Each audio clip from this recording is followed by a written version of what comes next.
ఏమైనా ఇవాళ సీతను చూస్తాను అని ఒక్క క్షణం ధ్యానించి అప్పుడు భక్తితో రామచంద్రుడికి నమస్కరించాడు.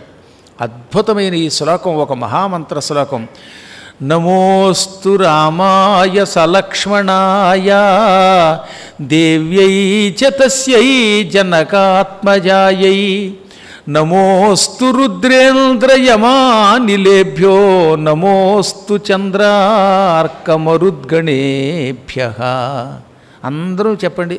నమోస్తు రామాయ సలక్ష్మణాయ దేవ్యై చ తస్యై జనకాత్మజాయై నమోస్తు రుద్రేంద్ర యమానిలేభ్యో నమోస్తు చంద్రార్క మరుద్గణేభ్యః.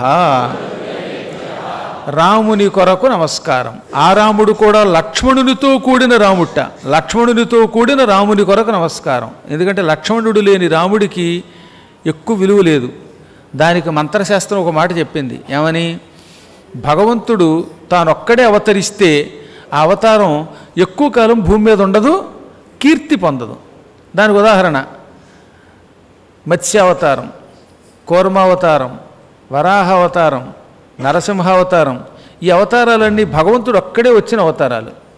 రామావతారంలో ఆదిశేషుడు పక్కనున్నాడు, కృష్ణావతారంలో ఆదిశేషుడు పక్కనున్నాడు. ఆదిశేషుడు అంటే ఆయనకి చాలా ఇష్టం. ఆయన అనంతుడు అనే పేరుతో తన పక్కనే ఉంచుకుంటాడు. ఆయనతో కలిసి అవతరిస్తే అవతారం ఎక్కువ కాలం భూమి మీద ఉంటుంది, ఆ అవతారం జగత్ప్రసిద్ధికి ఎక్కుతుందిట. అందుకే మీకు రామావతారానికి కృష్ణావతారానికి ఉన్నంత మహాప్రశస్తి కానీ, అన్ని లీలలు కానీ, అన్ని కథలు కానీ, అన్ని ఆలయాలు కానీ ఇంక ఏ అవతారాలకి ఉండదు అండి. అందుకే ఎక్కడ చూసినా రామాలయమైనా ఉంటుంది, లేదా కృష్ణాలయమైనా ఉంటుంది. తక్కిన అవతారాలకి తక్కువ ఉంటాయి. వరాహావతారం ఇంకా చాలా తక్కువ. అసలు మత్స్యావతారంతో ఉన్న గుళ్ళే కనపడవు, చాలా అరుదుగా ఉంటాయి. వరాహావతారంలో ఉన్నవి తక్కువగా ఉంటాయి. కూర్మావతారం తక్కువగా ఉంటుంది. కొంచెం నరసింహావతారం బెటర్, ఎందుకంటే లక్ష్మీదేవి పక్కనుంది కనుక. తక్కిన అవతారాలు ఇంత జగత్ప్రసిద్ధికి ఎక్కపోవడానికి గల కారణం పక్కన అనంతుడు లేకపోవటమే. అందుకే స్వయంగా భగవంతుడు చెప్పాడు, అనంతునితో కూడి అవతరించిన నా అవతారం అనంతకాలం ప్రజలను అనుగ్రహిస్తుంది. అందువల్ల రాముడికి నమస్కరించేటప్పుడు లక్ష్మణునితో కూడిన రామునికి నమస్కారం అనాలి, ఉత్తి రాముడికి నమస్కరించకూడదు. ఆ తర్వాత ఆ భగవంతుడి యొక్క భార్య జనకాత్మజకి సీతకి నమస్కారం. ఆపై రుద్రునికి నమస్కారం, మృత్యుంజయుడు గనక. ఇంద్రుడికి నమస్కారం, యముడికి నమస్కారం, అనిలుడికి వాయుదేవునికి అన్నమాట, ఆయనకి నమస్కారం. ఆపై చంద్రుడికి నమస్కారం, సూర్యుడికి నమస్కారం. ఇవన్నీ బాగానే ఉన్నాయి. కానీ ఆఖరణ మరుద్గణేభ్య, మరుత్తులకి నమస్కారం ఎందుకన్నాడు అనేది చాలామందికి అనుమానం. ఇంద్రుడి వరాలు ఉన్నాయి, చంద్రుడు తనకిప్పుడు కాంతిని వెదజల్లుతూ అనుగ్రహం ఇస్తున్నాడు, సూర్యుడు గురువు గారే, రుద్రుడికి నమస్కరించవలసిందే. ఇవన్నీ బాగున్నాయి. కానీ కేవలం ఎక్కువ మందికి వచ్చే అనుమానం మరుద్గణములకు ఎందుకు నమస్కరించాడు ప్రత్యేకంగా. దానికి ఒక కారణం ఉన్నది. పూర్వం దితి తన భర్త అయిన కశ్యప ప్రజాపతి దగ్గరికి వెళ్ళి, ఏమండి ఎప్పటికప్పుడు నా కడుపు నుంచి వచ్చేటటువంటి పిల్లల్ని ఇంద్రుడు చంపేస్తున్నాడు, దేవతల చేతిలో మా రాక్షసులంతా మరణిస్తున్నారు, దితి కొడుకుల్ని దైత్యులు అంటాం, ఈ దైత్యులందరూ చచ్చిపోతున్నారు, ఈసారి దేవతల చేతిలో మరణము లేనటువంటి ఒక కుమారుణ్ణి ఇవ్వండి అంది. ఆయన ఒక మంత్రం ఇచ్చి, ఈ మంత్రాన్ని నువ్వు అనుష్ఠానం చేస్తే, ఉపాసన చేస్తే గర్భవతి అవుతావు, గర్భం ఉన్నంతకాలం ఈ మంత్రజపం విడిచిపెట్టద్దు, నీ గర్భం పుత్రుడి రూపంలో బయటకు వచ్చేదాకా పగటి నిద్ర పనికిరాదు, కాళ్ళు కడుక్కోకుండా నిద్రపోకూడదు, మలమూత్ర విసర్జనకి వెళ్ళి లేకపోతే ఇంకో అశుచికి వెళ్ళి కాళ్ళు కడుక్కోకుండా చేయనించకు, పగటిపూట నిద్ర అసలొద్దు, జుట్టు విరబోసుకుని నిద్ర ఉండొద్దు, గడప మీద తలపెట్టుకుని నిద్రపోవద్దు అని కొన్ని నియమాలు చెప్పాడు. అలాగే అన్నదావిడ గర్భం ధరించింది. ఇది అదితికి తెలిసింది. నాయనా, నా చెల్లెలు గర్భవతి, ఆవిడ కడుపులోంచి వచ్చే కొడుకు దేవతల పాలిట మృత్యు అవుతాడు, జాగ్రత్త అని. కానీ ఇంద్రుడు వినయంగా వచ్చి అదితి దగ్గరికి, అమ్మా నేను చాలా పొరపాటు చేసి నీ కొడుకులు చంపాను, ఇప్పుడు నీకు సేవ చేస్తాను, నన్ను క్షమించని గట్టిగా కాకాబట్టి ఆవిడకి పాదసేవ చేయడానికి చేరాడు. రోజు కాళ్ళు ఎత్తేవాడు, పాలు ఇచ్చేవాడు, సేవ చేసేవాడు. ఆవిడ కూడా నమ్మేసింది. అంత వినయంగా సేవ చేశాడు ఆయన. కానీ ఆ వినయం వెనకాతల ఒక ధూర్తత్వం ఉంది. అతి వినయం ధూర్త లక్షణం. ఈవిడ కడుపులో ఉన్న పిల్లవాడిని నాశనం చెయ్యాలి, అందుకే ఇక్కడికి వచ్చాను అనుకున్నాడు ఆయన. ఆవిడ ఎప్పుడైనా అశుచిగా పడుకుంటే ఆ కడుపులోకి ప్రవేశించి పిండాన్ని చంపే శక్తి ఆయనకున్నది. కానీ ఆవిడ ఎప్పుడూ శుచిగా ఉండేదట.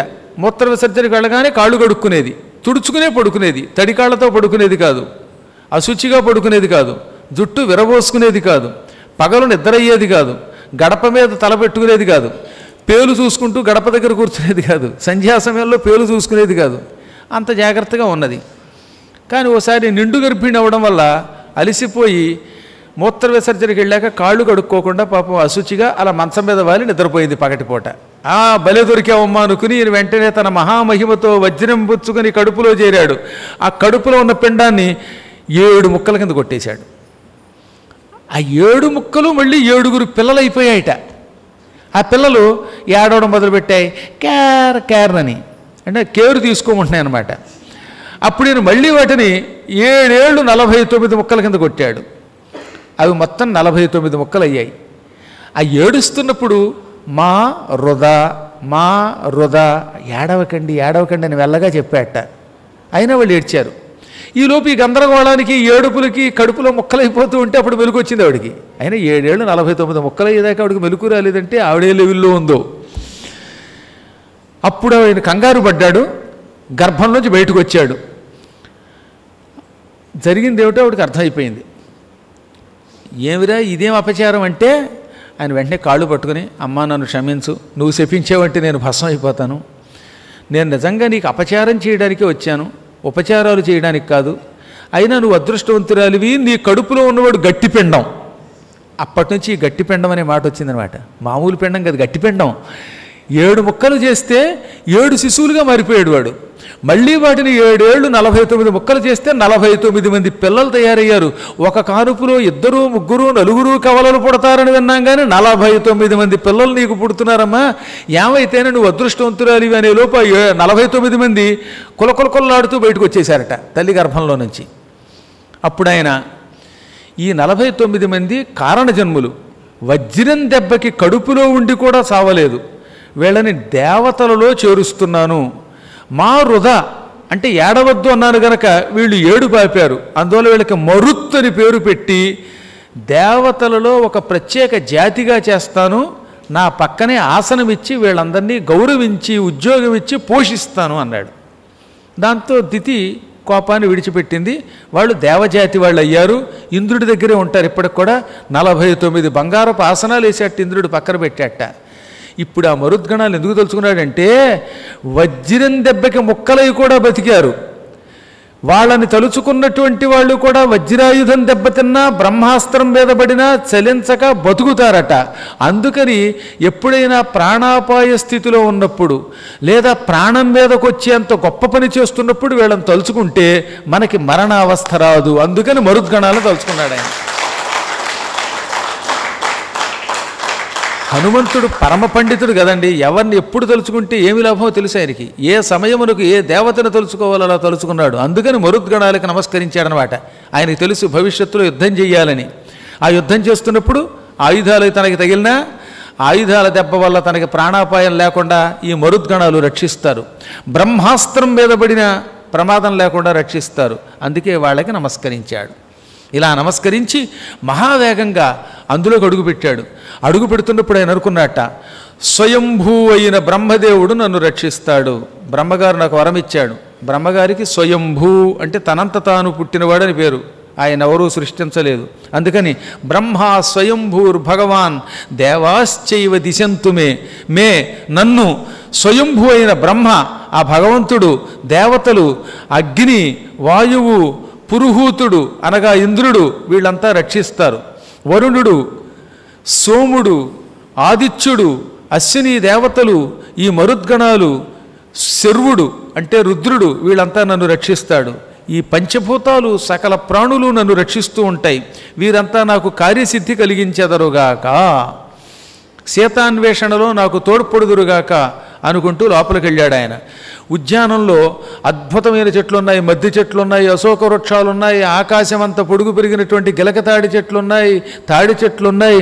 ఆ చెట్లన్నీ చూసుకున్నాడు. అశోకవనం అంటే అశోక వృక్షాలు ఒకటే కదా, మిగతావి ఉంటాయి, కానీ ఎక్కువ అశోక వృక్షాలు ఉంటే అశోకవనం అంటాం. తాడి చెట్ల తోపులో మధ్యలో పెట్టరా, అలాగే మిగతా చెట్లు ఉంటాయి, అనేక వృక్షాలు ఉన్నాయి, అధిక భాగం అశోకవనం. ఆ అశోకవనంలో చెట్టు మీద నుంచి చెట్టు మీదకి ఆయన దూకుతూ ఉంటే చెట్లు కదిలిపోయి చెట్లకున్న పువ్వులు జల్ల జల్ల రాలిపోతున్నాయి, బోసిపోతున్నాయిటవి. అలాంటి చెట్ల దగ్గరలో చూశాడు ఆయన. అటు ఇటు సంచరిస్తూ ఉన్న ఆయనకి దిగుడు బావులు కనబడ్డాయి, పెద్ద పెద్ద విశాలములైన కొలనులు కనబడ్డాయి, ఆకాశాన్ని అంటుతున్న పర్వత శిఖరాలు కూడా అశోకవనంలో ఉన్నాయి. అక్కడ ఒక అద్భుతమైన కొలను ఉందండి. ఆ కొలనులోకి ఏట్లోంచి నీరు ఎడుతోంది. అంటే చెరువు ఉంది, ఆ చెరువులోకి ఒక నదిలోంచి నీరు వస్తుంది. ఆ చెరువులో నిండా తామర పువ్వులు ఉన్నాయి. అక్కడ విశాలమైనటువంటి అశోక వృక్షాల మధ్యలో ఓ సింసుపా వృక్షం ఉంది. సింసుపా వృక్షం అంటే ఎర్ర అశోక వృక్షము అని పెద్దలు కొందరు వివరం చెప్పారు. అశోక వృక్షాల్లో కూడా ఎర్రని అశోక పువ్వులు పూసేటటువంటి చెట్లు ఉంటాయి, రక్తాశోకము అంటారు దాన్ని. తిక్కన గారు విరాటపురంలో రాస్తాడు, రక్తాశోక తరువు వ్రజంబుల క్రియన్ రంజిల్లి యొప్పెన్ కడున్నని. అర్జునుడు బాణాలు వేసి కొడితే ఆ బాణాల దెబ్బకి ద్రోణుడి శరీరం అంతా రక్తమయమైపోయి ఆ రక్తంతో ఉన్న ఆయన శరీరం ఎలా ఉందంటే ఎర్రని అశోక పుష్పములతో కూడిన చెట్టులా కనబడ్డట్టు ఆయన అని రాస్తాడు చాలా అద్భుతంగా. ఎందుకంటే రక్తాశోకం చెట్టు నల్లగా ఉంటుంది, ఆ చెట్టుకున్న పువ్వులు ఎర్రగా ఉంటాయి. ద్రోణుడు నల్లగా ఉండేవాడు, ఆయన శరీరం మీద ఉన్న రక్తమేమో ఎర్రని పువ్వుల్లో ఉన్నాయట. ఈ ఎర్రని పువ్వులతో కూడిన అశోక వృక్షంలో ఉన్నట్టు ఆయన. ఏం ఉపమానం అండి అసలు, అది అద్భుతంగా ఉంటుంది అది. అటువంటి చోట చూశాడు ఆయన. ఇక్కడ ఓ పక్కన సంపంగి చెట్లు ఉన్నాయి, అశోక వృక్షాలు ఉన్నాయి, మధ్యలో అద్భుతమైన విశాలమైన చెట్టు ఉన్నది. ఈ చెట్ల మధ్యలో ఒక నది ప్రవహిస్తున్నది. ఆ నది చల్లని నీటితో ప్రవహిస్తున్నది. నదిలో నీరు చాలా చల్లగా ఉంది. ఆ ప్రాంతం ఊటీలో ఉంటుందని మీకే మొన్న చెప్పాను కదా, అక్కడ నది ఇప్పటికి కూడా ఉంది. ఆ నది దగ్గర హనుమంతుని పాదాలు ఉంటాయండో, చాలా బాగుంటుంది ఆ నది, చూసి తీరవలసిందే. ఆ నదిలో మేము స్నానం చేసాం, ఇటు నుంచి అటు దూకాం, మాతో పాటు చాలామంది వచ్చారు. కాకపోతే ఆ చలికి తట్టుకోలేక కొంతమంది పైకి పరిగెత్తారనుకోండి. అలాంటి చోట చూశాడు ఆయన. ఇక్కడికి సీత వస్తుంది, ఎందుకో నాకు ఇక్కడే సీత కనపడుతుంది అనిపించిందట. కారణం ఏమిటి? సంధ్యాకాలమనాశ్యామా ధ్రువమేష్యతి జానకీ నదీచ యమాం శివజలాం సంధ్యార్థే వరవర్ణిని. సీతాదేవికి ఒక కఠోర నియమం ఉన్నది. ఏ స్థితిలో ఉన్నా వేళ తప్పకుండా సంధ్యావందనం చేస్తుంది ఆవిడ. సంధ్యావందనానికి నియమాలు ఏమిటి? నువ్వు స్నానం చేసావా చెయ్యలేదా, లేక ఎక్కడున్నావు అనేది నీకు అక్కరలేదు, మాకు అక్కరలేదు. నువ్వు మాత్రం సమయమునకు అర్ఘ్యమియ్యి అని మంత్రశాస్త్రం మనకు ఒక కఠోర నియమాన్ని విధించింది. మీరు ఒకవేళ విమానంలో ప్రయాణం చేస్తున్నారు, సంధ్యా సమయం అయినట్టు అనిపించింది, అప్పుడు వెంటనే విమానంలో వాష్ బేసిన్ దగ్గరికి వెళ్ళి చేతిలోకి నీళ్లు తీసుకుని మంత్రపూర్వకంగా అర్ఘ్యం ఇచ్చేయవలసిందే. అయ్యో నేను స్నానం చేయలేదేమో, కాళ్ళు కడుక్కోలేదేమో, కాళ్ళకి సాక్స్ ఉన్నాయేమో, ఈ ఆలోచనలు ఏం పెట్టుకోకండి. వేళ తప్పకుండా అర్ఘ్యప్రదానం చెయ్యవలసిందే. మనకి పద్మపురాణంలో కథ లేదు, ఒక మహర్షి వెడుతున్నప్పుడు సంధ్యా సమయం అయ్యిందిట. ఏమైనా సంధ్యా సమయానికి అర్ఘ్యం ఇవ్వాలనుకున్నాడు ఆయన. అక్కడ ఏమీ కనపడలేదు, కానీ కొన్ని పందులు తిరుగుతున్న గుంట కనపడింది. పందులు తిరగడం వల్ల గుంట ఎలా ఉంది? మురికి నీరుతో ఉంది, బురద బురదగా ఉంది. అయినా మారు మాట్లాడకుండా నీళ్లతో అర్ఘ్యం ఇవ్వడమే ముఖ్యమని ఆ బురద నీళ్లే, ఏది పందులు పొలుతున్న నీళ్లే చేతిలోకి తీసుకుని పరమాత్మ నాకు ఇవే దొరికాయని నీళ్లు విడిచిపెట్టాడు. వెంటనే ఆ పందుల గుంట కాస్త అద్భుతమైన చెరువుగా మారిపోయింది. ఇప్పటికీ ఆ చెరువు హిమాలయ పర్వతాల్లో హేమకొండ అంటారు, హేమకొండం అనే పేరుతో ఉన్నది. ఆ ప్రాంతంలో చాలా అద్భుతమైన దివ్యశక్తులు ఉంటాయి. ఒక మహర్షి యొక్క ప్రభావంతో బురద గుంట హేమకొండం అయిపోయిందనమాట. కాబట్టి దీన్ని బట్టి మనకేం తెలుస్తున్నది? ఎలా ఉన్నా సరే అర్ఘ్యం మాత్రం ఇవ్వాల్సిందే. రైల్లో ప్రయాణం చేస్తున్నాం, సంధ్యా సమయం అయ్యింది, అక్కడ నీకు ఏ నీళ్లు దొరికాయో ఆ నీళ్లతో అర్ఘ్యం ఇవ్వవలసిందే. అలా వేళ తప్పకుండా అర్ఘ్యమిచ్చే లక్షణం సీతదట. అందుకని ఆవిడ గురించి ఏం చెప్పారు? సంధ్యాకాలమనాహ, సంధ్యా సమయమునకు తప్పక సంధ్యావందనము చెయ్యాలనే నియమం పెట్టుకున్న ఉత్తమ స్త్రీ సీత. ఆవిడ శ్యామ అంటే మంచి యౌవనంలో ఉన్న స్త్రీ. చాలాసార్లు చెప్పాను మీకు, శ్యామ యౌవన మధ్యస్థ. శ్యామ అనగా మంచి నవయౌవనంలో అడుగుపెట్టిన స్త్రీ. అటువంటి ఆవిడ జానకి ధ్రువం ఏష్యతి, తప్పక వస్తుంది ఇక్కడికి. ఎందుకని? ఇది శివజలముతో కూడిన నది. ఈ నది నీళ్లు ఉత్తమమైన నీళ్లు. శివజలము అంటే ఉత్తమమైన నీళ్ళు అన్నమాట. మంచి నీళ్లు, మురికి లేని నీరు, స్వచ్ఛమైన నీరు, నిర్మలమైన నీరు ప్రవహిస్తున్నది ఈ నదిలో. ఈ నదికి వస్తుంది ఆవిడ, చేతుల్లోకి నీళ్లు తీసుకుంటుంది. సంధ్యార్థే వరవర్ణిని, సంధ్యావందనం చేయడానికి వస్తుంది అని చెప్పారు. ఇక్కడ చాలా అద్భుతమైనటువంటి గోవిందరాజుల వంటి మహానుభావులు చెప్పారు. పూర్వం స్త్రీలంతా వేళ తప్పకుండా సంధ్యావందనం చేశారు. అందుకే ఇళ్లల్లో కరువు తక్కువగా ఉండేది, కష్టాల్లోంచి బయటకు వచ్చేవారు. ఆ రోజుల్లో ఋతువుల యొక్క ధర్మం ప్రవర్తించింది. ఇప్పుడు కలియుగంలో అవన్నీ వదిలేశాం. స్త్రీకి పెళ్ళవడమే ఉపనయనం. ఇప్పుడు మెడలో తాళి కట్టడమే యజ్ఞోపవేతం కింద లెక్క. కాబట్టి ఇంట్లో పెళ్ళైన వాళ్ళు కానివాళ్ళు అందరూ కూడా వేళ తప్పకుండా సంధ్యావందనం చేయవలసిందే. కాకపోతే మగవాళ్ళు గాయత్రి మంత్రపూర్వకంగా విడిచిపెడితే వాళ్ళు గాయత్రి శ్లోకపూర్వకంగా ఇవ్వాలి. యో దేవ సవితాస్మాకం ధియో ధర్మాదిగోచరా ప్రేరయేత్తస్యధ్వర్గస్తద్వరేణ్యముపాస్మహే అనే శ్లోకం చదువుకుంటూ అర్ఘ్యం విడిచిపెట్టేవారు. లేదా భగవన్నామస్మరణ పూర్వకంగా ఆ రోజుల్లో అర్ఘ్యం విడిచిపెట్టేవారు. కాబట్టి మనుస్మృతిలోనూ యమస్మృతిలోనూ మహానుభావులైనటువంటి పెద్దలు బృహస్పతి లాంటి వాళ్ళు రాసిన వాటిల్లోనూ ఆ రోజుల్లో అందరూ సంధ్యావందనం చేశారని, వేళ తప్పకుండా అర్ఘ్యప్రదానం చేశారని ఉన్నది. కాబట్టే ఇక్కడ సుందరకాండంలో 14వ సర్గలో 49వ శ్లోకంలో సంధ్యాకాల మనాశ్యామ సంధ్యార్థే వరవర్ణిని ధ్రువమేష్యతి జానకి నదీంచేమాం శివజలాం అన్నారు. వేళ తప్పకుండా సంధ్యావందనం చేయటానికి సీతాదేవి ఇక్కడికి వస్తుంది, సంధ్యావందనం చేస్తుంది. ఎందుకంటే ఈ చెరువు, ఈ నది సంధ్యావందనానికి అనువుగా ఉన్నదట. అందుకని ఆవిడ బతికుంటే వస్తుంది. పైగా మళ్ళీ అది కూడా అనుకున్నాడు, ఒకవేళ బతికుంటే ఎది జీవతి సాదేవి, ఆవిడ బ్రతికుంటే ఇక్కడికి వచ్చి తీరుతుంది. ఇలా అనుకుంటూ ఆ నది దగ్గర వెతికాడు, కొమ్మల్లో నుంచి వెతికాడు. సరిగ్గా ఎదురుగుండా ఒక అద్భుతమైన దృశ్యం కనపడింది. అక్కడ ఒక పెద్ద చెట్టు, ఆ చెట్టు చుట్టూతో ఒక ప్రాసాదం ఉన్నది. ప్రాసాదం అంటే పెద్ద మంటపం, రాజభవనాలని అలాగే స్తంభాలతో ఉన్నటువంటి మండపాన్ని కూడా ప్రాసాదం అని అంటాం. ప్రాకారం అంటే కోటగోడ, ప్రాసాదం అంటే మాత్రం కేవలం చుట్టూతో గదులు కట్టకుండా విడిచిపెట్టబడిన స్తంభముల మీద నిలబెట్టబడినటువంటి మంటపం అని ఒక అర్థం అనమాట. కొన్ని మండపాలు ఉంటాయి, వాటికి ఇలాగా చుట్టూతో గోడలు ఉండవు, స్తంభాల మీద నిలబడి ఉంటాయి. అలాంటి మండపాలని ప్రాసాదం అంటాం. లేదా రాజభవనాలు, పెద్ద పెద్ద భవనాలు కూడా ప్రాసాదమనే పిలువబడతాయి. ఇక్కడ సీత భవనంలో లేదు, కేవలం ఓ మండపానికి దగ్గరున్న చెట్టు దగ్గర ఉంది. ఆ మండపంలో రాక్షస స్త్రీలు కూర్చుంటూ ఉంటారు, ఈవిడ మాత్రం మండపంలో ఉండదండోయ్. ఎందుకంటే ఆవిడే మండపంలో ఉంటే ఎప్పుడూ ఆవిడ మనస్సు మారేది. అందుకని కావాలని ఆ మండపానికి దగ్గరలో ఉన్న పెద్ద సింసుపావు వృక్షం కిందే కూర్చుంది ఆమె. ఎండకి ఎండాలి, వానకి తడవాల్సిందే, చలినా సరే రాముడు లేనిదే భవనాల్లో నివసించకూడదు, మండపాల్లో ఉండకూడదనే నిర్ణయంతో ఉంది ఆవిడ. అక్కడున్న ఆ ప్రాసాదం పక్కన ఒక మంచి అద్భుతమైన వృక్షం. ఆ వృక్షం దగ్గర ఈయన కంటికి ఒక స్త్రీ కనపడింది. ఆవిడ ఎలా ఉంది? మలిన సంవేత, బాగా మాసిపోయిన గుడ్డ కట్టుకుంది, ఒళ్ళంతా మురికితోటే ఉంది. చుట్టూతా రాక్షస స్త్రీలు ఉన్నారు. ఉపవాస కృశాం, ఉపవాసాలు చేసి చేసి ఎండిపోయింది, కృషించిపోయింది. దీనురాలట పాపం. నిశ్వసంతీం పునఃపునః, మాటిమాటికి పెద్ద పెద్ద నిట్టూర్పులు విడుస్తోందనమాట. మన గాలి విడిచిపెడుతోంది, బాధతో విడిచిపెడుతోంది. ఆవిడ ఇంకెలా ఉంది? శుక్లపక్ష ప్రారంభంలో చంద్రుడి రేఖలా ఉందట.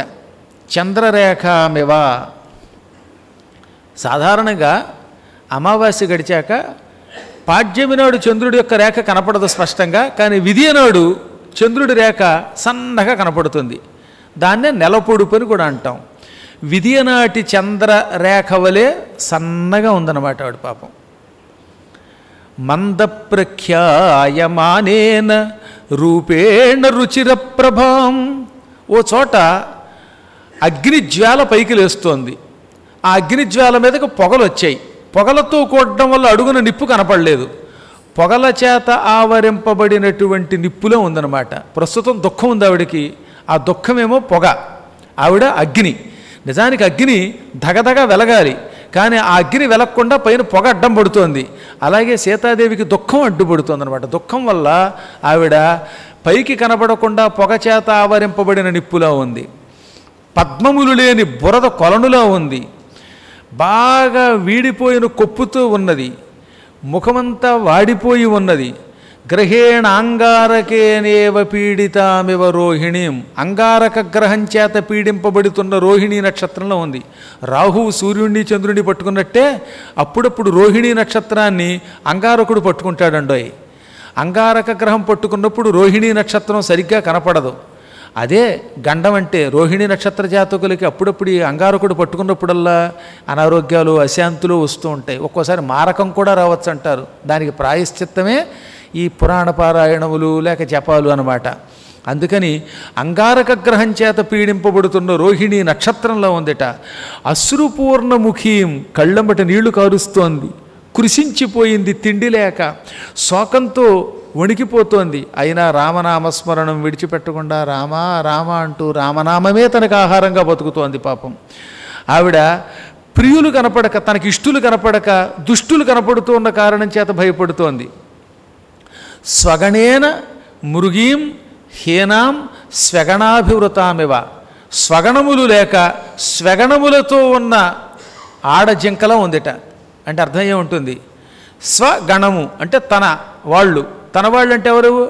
ఆడజింకకి తన చుట్టూత తన ఆడజింకలు లేకపోగా స్వగణాభివృతాం, కుక్కల గుంపు మీద పెడితే అలా ఉంటుంది, అలా ఉందన్నమాట. కుక్కలండి, అందులో కొన్ని క్రూరమైన కుక్కలు ఉంటాయి. మీరు ఈసారి జంతువుల యొక్క ఛానల్లో చూడండి, బతికున్న జింకని పిక్కు తినేస్తూ ఉంటాయి. మాంసం తన రాలిపోతూ ఉంటుందన్నమాట. క్రూరమైన భయంకరమైన వేట కుక్కలు చేరి ఆడజింకని తినేస్తూ ఉంటే తన జింకలు కనపడక, తన బంధువులు కనపడక ఈ కుక్కల చేత పీడింపబడుతూ ఎంతో ఏడుస్తుంది పాపం అది. ఈసారి ఇంటికి వెళ్ళక చూడండి ఒకసారి, డిస్కవరీ ఛానల్లో లేకపోతే అదేదో జాగ్రఫికల్ ఛానల్లోనో కనపడుతూ ఉంటాయి. అందులో చూపిస్తారనమాట. నిజంగా జింకల్ని పీక్కు తినేస్తూ ఉంటే మనం చూస్తాం అనమాట. అదే ఇక్కడ రాశారు. కుక్కలు చుట్టుకొని తనని పీక్కు తింటూ ఉంటే తన బంధువులైన జింకలు కనబడక ఆడ జింక ఎలా ఏడుస్తుందో అలా ఉందిట ఆవిడ. సుఖానికి అర్హురాలు కానీ దుఃఖాలు అనుభవిస్తున్నది. అటువంటి ఆవిడ్ని చూచి సందేహం లేదు ఈవిడ సీత అని గ్రహించేశాడు ఆయన. నేను ఋష్యమూక పర్వతం మీద ఉండగా రావణుడు అపహరిస్తున్నప్పుడు ఈ సీతాదేవిని చూచాను. ఆనాడు ఎలా ఉందో ముఖం ఇంచుమించుగా అలాగే కనపడుతోంది. చాలా కాలమైనప్పటికీ నేను ఈవిడిని గుర్తుపట్టగలుగుతున్నాను. ఆవిడే ఈవిడ. ఈవిడ ప్రస్తుతం సందేహంతో కూడిన ధర్మశాస్త్రంలో ఉందిట. ధర్మశాస్త్రంలో కొన్ని సందేహాలు వస్తాయి. ఆ సందేహం తీరదు. ఆ తీరనప్పుడు ధర్మశాస్త్రం ఎలా ఉందో అలా ఉందన్నమాట. అందుకని తాం స్మృతి వివ సందిగ్ధం, చెయ్యొచ్చా చేయకూడదా అనే అనుమానాలు వస్తున్నాయి లేవో మనకి. ఆ అనుమానం తీర్చలేదనుకోండి ధర్మ సందేహం, అప్పుడు వాడు ఎలా పీక్కుంటాడు? గురువుగారండి ఇప్పుడు నాకు అనుమానం వచ్చిందండి, నేను తుమ్మానండి, తుమ్ముతున్నప్పుడు పారాయణ చేయొచ్చా చేయకూడదా అని అడిగాడు ఒక ఆయన. నేను ఆ ధర్మ సందేహం తీర్చకపోతే తుమ్మాను, రామాయణం చదవనా వద్దా అని బుర్రగొక్కున్నటువంటి వాడు ఉంటాడే, వాడు గితగితలాడిపోతాడు. ఇప్పుడు అవి ఎవడో పట్టించుకోవట్లేదు నాడు. వాడు తుమ్మినా దగ్గర ఏం చేసినా పారాయణ చేసేస్తున్నాడు. కానీ పూర్వం ఎక్కువ పీక్కునేవారు. ఇవి మధ్యలో లేవచ్చా, పారాయణ చేస్తుంటే మధ్యలో మూత్ర విసర్జనకు వెళ్ళొచ్చా, వెడితే కాళ్ళు కడుక్కోవాలా, స్నానం చేయాలా, ఇవన్నీ ధర్మ సందేహాలే. అనుమానాలు వచ్చేవాడికి. అనుమానం నివృత్తి కానప్పుడు వాడు ఎలా ఉంటాడో అలా ఉందిట ఆవిడ. అభూతేన ఆపవాదేన కీర్తిన్ నిపతితామివ. పాపం ఒక ఆయన చాలా మంచివాడు, తప్పు చేయలేదు. అయితేనే కసి కొద్దీ కొంతమంది నువ్వు తప్పు చేశావని వాడి మీద అభాండం వేశారు. అప్పుడు వాడు ఏమైపోతాడు? అనవసరంగా తన మీద అభాండం వచ్చి పడిన కారణం చేత కీర్తి పాడైపోతే ఎలా ఉంటుందో అలా ఉందిట ఆవిడ. దొంగతనం చేయలేదండి ఒక ఆయన, కానీ నువ్వు దొంగవన్నారంతా. పాపం ఆయన కీర్తి పాడైపోయింది. అన్యాయంగా వచ్చి పడిన అభాండం వల్ల ఆయన కీర్తి పాడైపోయిందిగా. ఆ పాడైపోయిన కీర్తిలో ఉందిట ఆవిడ. ఏం అద్భుతమైన ఊహది. తర్వాత ఇంకో మాట చెప్పారు ఇక్కడ. ఆమ్నాయానామయోగేన విద్యాం ప్రసిద్ధిలామివ. అనగా ఈ పాఠనం లేనప్పుడు వేదం మర్చిపోతాం. చిన్నప్పుడు వేదం నేర్చుకున్నాడు ఒక ఆయన. తర్వాత వదిలేశాడు. కొంతకాలం చదవకపోతే ఏమైపోతుంది, మర్చిపోతాం. అప్పుడు అసలు అవేం గుర్తుకురావు, రాజాధిరాజాయే గుర్తుకురాదు. అయ్యో ఏమీ గుర్తుకు రావట్లేదే, అందరి మధ్యలో గొంతు ఎప్పలేకపోతున్నామే అని గొంతు ఎప్పలేక సిగ్గుపడతాడు వాడు. చదవడం లేకపోవటం వల్ల, అభ్యాసం లేకపోవటం వల్ల పాడైపోయిన వేద విద్యలో ఉన్నదట ఆవిడ. ఇంకో మాట ఏమిటి, సంస్కారేణ యథాహీనాం వాచమర్థాంతరంగతాం. వ్యాకరణం తెలియకపోవటం వల్ల అర్థం మారిపోయిన శబ్దంలో ఉందిట ఆవిడ. కొన్ని శబ్దాలకు అర్థాలు వేరు. మీకు మొదట్లో చెప్పారు కదా, ప్రతాపము, తాపము అంటే వేడి, ప్రతాపము మిక్కిలి వేడి. అర్థం తెలియకపోతే ఏమవుతుంది, వ్యాకరణం తెలియని వాడికి దాని అర్థం తెలియదు. ఇదేమిట్రా ప్రతాపం అంటాడు ఇక్కడ, దీని అర్థం ఏమిటి అని పీక్కుంటున్నావా లేదా?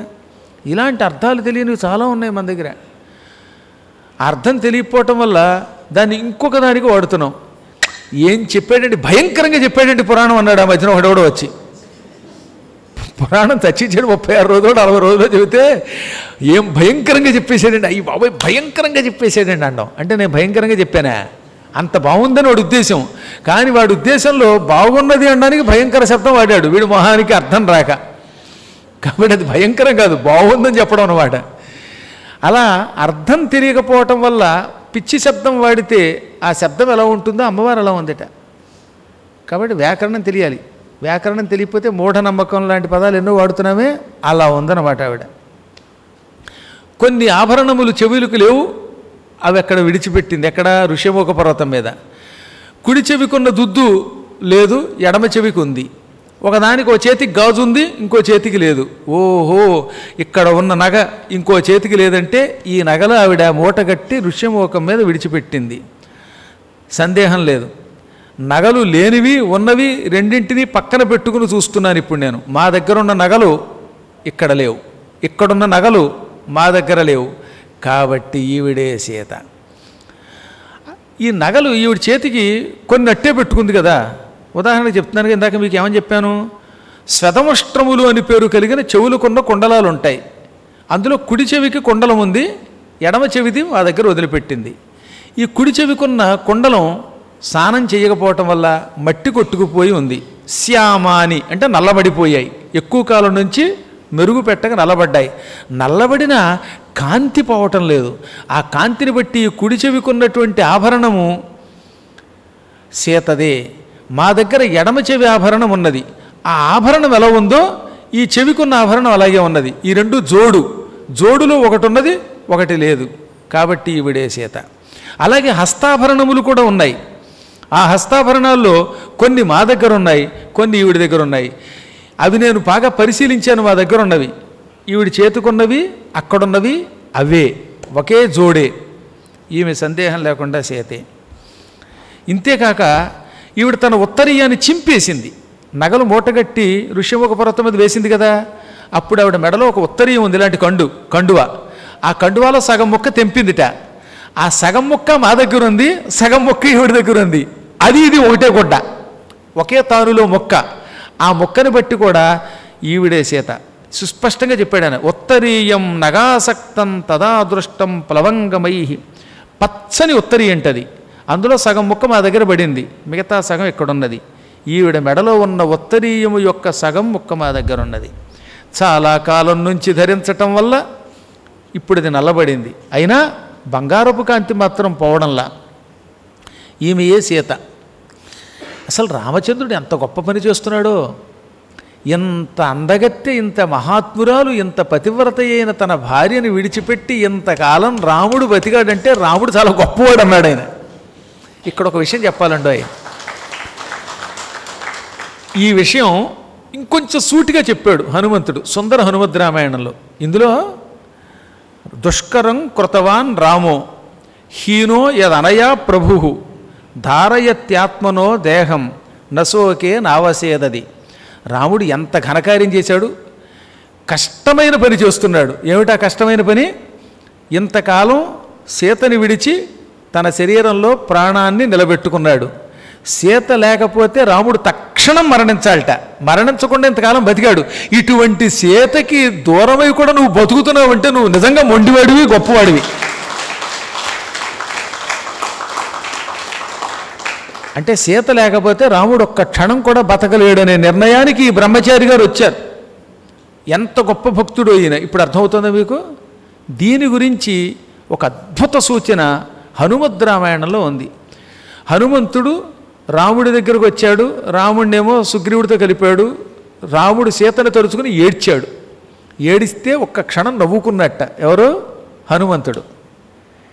ఈయన చాలా గొప్పవాడు కదా, నేనేమో ఈయన దేవుణ్ణి అనుకుంటాను, రామనామస్మరణం తప్ప నాకు ఇంకో నామమే దిక్కులేదు. అటువంటి ఈయన కూడా ఒక స్త్రీ కోసం, భార్య కోసం ఎంత ఏడుస్తున్నాడే. ఆడవాళ్ళు దూరం అయితే, భార్య దూరం అయితే బాధ ఉండొచ్చు, కానీ మరీ ఇంత ప్రాణం పోయేలా ఏడవాలా అని ఒక్క నవ్వు నవ్వుకున్నట్ట. ఒక్క క్షణం. ఇప్పుడు ఇక్కడికి వచ్చాక అప్పుడు తెలియక నవ్వుకున్నాను, అసలు రాముడు నాకంటే చాలా గొప్పవాడని అర్థమైంది. ఏడవడం కాదు, ప్రాణం విడిచిపెట్టాలి, విడిచిపెట్టకుండా బతుకున్నది గొప్పవాడు రాముడు అనుకున్నట్ట. అప్పుడు ఎందుకు ఏడ్చాడో ఇప్పుడు అర్థమైంది ఆయనకి. ఆ సీత కాంతి అటువంటిది. కాంతి లేని సూర్యుడు ఉండడు, ఈ అమ్మవారు లేని రాముడు ఉండకూడదు. ఉన్నాడంటే ఇప్పుడు రాముడు నిజంగా గ్యారంటీగా బండగొండేవాడు అనమాట. అంత దృఢమైన చిత్తం కలిగిన వాడు అని పూజ్యభావం రాముడి మీద పెరిగింది ఆయనకి. రాముడు 4 కారణముల చేత ఏడుస్తున్నాడు. ఏమిటది? కారుణ్యేన ఆనృశంస్యేన శోకేన మదనేన చ. ఒకటి కారుణ్యం, కరుణతో ఏడుస్తున్నాడు. సీత మీద కరుణ కలిగిన వాడు. ఆనృశంస్యం అంటే దయ. 3 శోకం, 4 మదనం, ఆవిడ మీద ఉన్న విరహ వేదన. ఈ 4 కారణాల చేత రాముడు ఏడుస్తున్నాడు. దానికి ఇప్పుడు వివరణ ఇస్తున్నాడు తర్వాత శ్లోకంలో, మనకు అర్థం కాదని. కారుణ్యానికి, దయకి, శోకానికి, విరహానికి తేడా ఏమిటి? స్త్రీ ప్రణష్టేతి కారుణ్యాత్ ఆశ్రితేత్యానృశం సతః పత్నీ నష్టేతి శోకేన ప్రియేతి మదనేన చ. కరుణ, దయ, శోకం, విరహం, ఈ 4ంటికి తేడా ఇప్పుడు చెప్పాడనమాట. రాముడు సీత స్త్రీ కనుక స్త్రీ తనకి దూరం అయిపోయింది అని కరుణతో ఏడ్చాట. కారణం, రాముడు స్త్రీల ఎడల కరుణ చూపిస్తాడు. కరుణకి దయకి చాలా తేడా ఉన్నది. కరుణ ఎవరి మీదైనా చూపిస్తాం, దయ కేవలం ఇష్టుల మీదే చూపిస్తాం. ఒక ఆయన రోడ్డు మీద పడ్డాడు, అతడెవడో మనకి తెలియదు, వాడి ముక్కు ముఖం మనం ఎరగం. పాపం రోడ్డు మీద యాక్సిడెంట్ అయి పడ్డాడు. అయ్యో ఇతడెవడో నాకు తెలియదు, అయినా రక్షించాలి అని మీరు వాడి మీద జాలి చూపించి అతన్ని తీసుకెళ్ళి ఏ గవర్నమెంట్ ఆసుపత్రిలోనో చేర్చి, గవర్నమెంట్ ఆసుపత్రి వాడు సరిగ్గా పట్టించుకోకపోతే ప్రైవేట్ ఆసుపత్రిలో చేర్చి డబ్బులు ఖర్చు పెట్టి వాడిని బాగు చేశారనుకుందాం. అలా ఆ వ్యక్తి మీద మీరు చూపించిన జాలిని కరుణ అంటారు. కారణం, ఆ వ్యక్తితో మీకు సంబంధం లేదు గనక. ఏమాత్రం పరిచయం లేని వ్యక్తి మీద కూడా జాలి చూపించితే ఆ జాలిని సంస్కృతంలో కరుణ అంటారు. ఆడది ఎవరైనా అవ్వచ్చుగాక, స్త్రీ, ఆ స్త్రీని రక్షించాలి, స్త్రీ ఇప్పుడు నాకు దూరం అయ్యింది, అందువల్ల సీత అనే స్త్రీని రక్షించాలి అనే కోరికతో, కరుణతో రాముడు దుఃఖించాడు. ఇక రెండవది, ఆశ్రితేత్యానృశంస్యతః, నన్ను ఆశ్రయించుకున్నది అని ఆవిడ మీద దయతో ఏడ్చాట.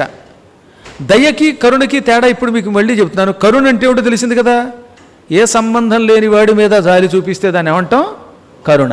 కానీ దయ అలా కాదు, మనకి తెలుసున్న వాడి మీద చూపించే జాలిని మాత్రమే దయ అనాలి. ఇందాక చెప్పినట్టే రోడ్డు మీద ఎవడో పడ్డాడు, వాడి దగ్గరికి వెళ్ళాక వాడు మీకు తమ్ముడో లేకపోతే బావో ఏదో ఇష్టుడో స్నేహితుడో అనుకోండి, అయ్యో మనవాడేరా అని వెంటనే వాడిని తీసుకెళ్ళి వాడికి సేవ చేస్తే దాన్ని ఏమంటాం? దయ అంటాం. అవతల వాడి మీద మీరు ఎందుకు చూపించారు జాలి? ఆ వ్యక్తి మీకు బాగా తెలుసు కనుక, మీకు ఆయన బాగా పరిచయం ఉన్నవాడు కనుక, తెలుసున్నవాడు కనుక, తెలుసున్నవాడి మీద చూపించేటటువంటి జాలిని మాత్రమే దయ అనాలి. తెలియని వాడి మీద కూడా జాలి చూపిస్తే కరుణ, తెలిసిన వాడి మీద జాలి చూపిస్తే దయ. ఇంత తేడా ఉంది కరుణకి దయకి. సీత ముందు స్త్రీ కాబట్టి కరుణ చూపించాడు. ఆ స్త్రీ మామూలు స్త్రీ కాదుగా, ఆశ్రయించుకున్న స్త్రీ, నువ్వే దిక్కు అంటున్న భార్య కాబట్టి నా భార్య గనక ఆవిడ మీద జాలి చూపిస్తున్నానన్నాడు. అది దయ. అందుకని ఏడ్చాట. పోనీ ఆవిడ మామూలు స్త్రీ కాదు, స్త్రీ, తెలుసున్న స్త్రీ. మూడవది పత్ని. నేను తాళి కట్టిన భార్య, నేను ఆవిడ నెత్తి మీద జీలకర్ర బెల్లం పెట్టాను, సప్తపది అనే పేరుతో ఆవిడతో 7 అడుగులు నడిచాను కాబట్టి నా భార్య. కాబట్టి భార్య దూరమైతే శోకించాలి. కరుణ, దయ, ఇది శోకం. జాలి చూపించడం ఒక ఎత్తు, శోకించాలి భార్య దూరం అయిపోతే. మన భార్య కనపడకపోతే ఎవడైనా సరే తన భార్య కనపడకపోతే ఏడవలసింది, బాబోయ్ మావిడండి అని ఏడవాలి. భార్య కనుక ఏడ్చాట. కొంతమంది భార్య పోతే ఏడుస్తారు కానీ ఎక్కువసేపు ఏడవరు. ఎందుకంటే ఏదో పెళ్ళయింది కానీ దిక్కుమాల పెళ్ళాం ఏదోలండి, భార్య కాబట్టి ఏడ్చానండి, కానీ బతికొండగా ఒక్కరోజు నాకు ఇడ్లీ పెట్టిందా, ఆవిడ వల్ల నాకేం సుఖం అని 2 రోజులు పోయాక ఏడు పాపుతారు. కానీ రాముడు పత్తిని దూరం అవ్వడం వల్ల శోకంతో ఏడ్చిన తర్వాత నిరంతరం బాబోయని ఇంకా ఎందుకు ఏడుస్తున్నాడంటే, ప్రియా, ఆవిడ మామూలు భార్య కాదు, ఇష్టురాలు, ప్రియురాలైన భార్య. భార్యల్లో కూడా భార్యగా కొందరు ఉంటారు, ప్రియపత్నిగా కొందరు ఉంటారు. కాబట్టి పత్ని వేరు, ప్రియపత్ని వేరు. ఆవిడ ప్రియపత్ని. ఆవిడ రాముడి మనస్సుకి ఇష్టురాలు. రాముడి మనస్సు ఆవిడ దగ్గర, ఆవిడ మనస్సు రాముడి దగ్గర ఉంటాయి. సీత మనస్సు ఎప్పుడు సీత దగ్గర ఉండదు, రాముడి దగ్గరే ఉంటుంది. రాముడి మనస్సు ఆవిడ దగ్గర ఉంటుంది. అందువల్ల నిత్యం ఆవిడ నా మనస్సులో ఉంటుంది, ఆవిడ లేకపోతే ఎలాగా అని ప్రియురాలు అవ్వడం వల్ల ఆవిడ మీద అంతకంతకీ వ్యామోహం పెంచుకొని మదనత్వంతో ఏడుస్తున్నట్ట, విరహంతో దుఃఖిస్తున్నట్ట. ఇన్ని లక్షణాలు ఆవిడలో ఉన్నాయి, ఇన్ని లక్షణాలు రాముడిలో ఉన్నాయి. స్త్రీ దూరం అయ్యింది, అందుకని కరుణతో. ఆవిడ ఆశ్రయించుకుంది, నువ్వే దిక్కంది కాబట్టి ఆ తర్వాత దయతో ఏడ్చాడు. భార్య దూరం అయ్యింది గనక శోకించి ఏడ్చాడు.